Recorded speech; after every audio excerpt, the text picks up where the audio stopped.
Alright guys, so this is the Jefferson Curl. This is like my third, fourth video on this. So I just want to try to make sure that I address everything I can in this video about the Jefferson Curl so we don't have to make any more videos on it. Unfortunately, I do still see people doing this incorrectly who are under the ATG system. It's very important that this exercise is done correctly for the sake of protecting your back, okay? Using exercises like this to strengthen your back is all well and good and is acceptable as long as you're doing it correctly, okay? So, Marcel's gonna grab the bar. Okay?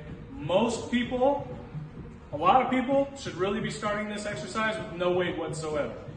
If any weight at all, very minimal, like 3-pound dumbbells, 5-pound dumbbells at most. Okay, if you've never done it before, I don't care how strong you think you are, start really light and build your way up. Okay, we're talking 5 to 10 pounds every month or two.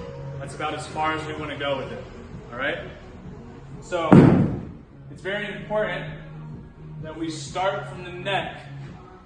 The spine will always follow the neck. So if the neck extends, the rest of the spine extends. If the neck flexes, the rest of the spine flexes.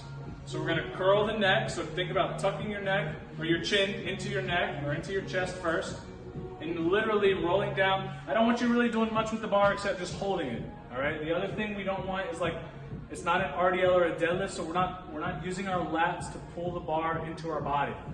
We're literally just holding onto the bar. That's all we're doing. So he's going to curl down. The spine should curl down vertebrae by vertebrae. So think each and every single one of your vertebrae just curling down one at a time. Okay? So once you get towards the bottom, you want to use your core and your abs and your quads, your hip flexors to think about pulling yourself deeper down once you get into the bottom. Coming out of the bottom, you want to squeeze and engage the glutes, posterior tilt, and roll back up exactly the way you went down. So we'll show it again. As you can see, neck, shoulders, everything rounds, curls down, nice tempo. His weight is through the midfoot or through the ball of the foot. If you shift the weight back behind the heels, you're taking away from the stretch. And also, as you can notice, his lats are relaxed. Okay, he's not pulling the weight with his lats.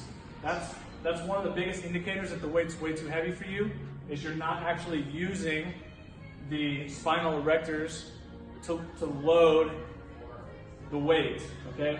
This is primarily for strengthening and stretching the posterior chain. The spinal erectors run from the low back all the way up the upper back, okay? So they're not just here, they run through the whole entire back, up the spine. That is the purpose of this exercise, to strengthen and stretch this whole area. And again, it should be curling down.